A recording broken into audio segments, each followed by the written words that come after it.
Bonjour, nous allons vous présenter notre projet Eau et déchets sur le thème de l'assainissement. Ce projet encadre l'aménagement de la ZAC sud-ouest de l'île de Nantes. L'île de Nantes est un cœur de ville, un axe fort de circulation nord-sud, au modèle de pluie océanique. Anciennement, ce n'est pas une île qui était présente, mais 6 petites qui ont été reconstituées par un ensemble de remblais. Tout ce remblai sort l'île du cadre du PPRI et lui donne une topographie relativement constante à plus ou moins 1 mètre de dénivelé. La ZAC sud-ouest est une ancienne zone industrielle, portuaire. Donc la zone est relativement imperméabilisée, il y a beaucoup de béton, et le réseau unitaire présent est assez pauvre. Le nouveau projet prévoit tout un ensemble de logements, d'activités et surtout l'implantation d'un nouveau CHU. Schématiquement, le nouveau projet apportera 3 parcs et un ensemble d'axes verts est-ouest et des axes de circulation plus fins nord-sud. Cette augmentation importante de la population et des usages va considérablement augmenter la consommation et les rejets en eau.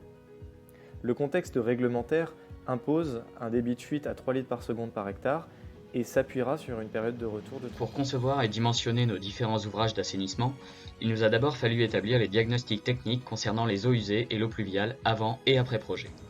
Comme nous l'avons vu dans l'état des lieux, le projet va entraîner une augmentation des rejets en eau usée. Concrètement, cela se traduit par une hausse de 1300% du nombre d'équivalents habitants, essentiellement due à la construction du nouveau CHU de 1400 lits. Cette augmentation du nombre d'équivalents habitants va logiquement de pair avec une augmentation du débit de pointe, qui augmente quant à lui de 800%. Le débit de pointe passe donc de 6,5 litres par seconde à environ 57 litres par seconde, ce qui ramené à la journée représente 4920 mètres cubes. Pour assurer la prise en charge de ce nouveau volume, nous devons mettre en œuvre de nouveaux réseaux d'assainissement en plus du réseau unitaire existant.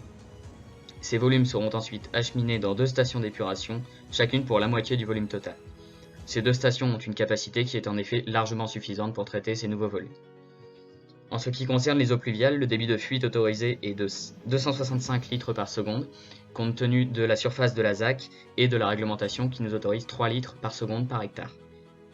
Pour une pluie trentonale et avec un coefficient de ruissellement ramené à 0,63 au lieu de 0,86 avant projet, le volume d'eau à stocker représente environ 25 000 m3. En respectant la réglementation, la durée de vidange sera alors d'environ 26 heures. Ces différentes contraintes étant maintenant éclaircies, je vais laisser Lara vous parler de la prise en compte de ces enjeux dans l'élaboration des scénarios et des schémas directeurs.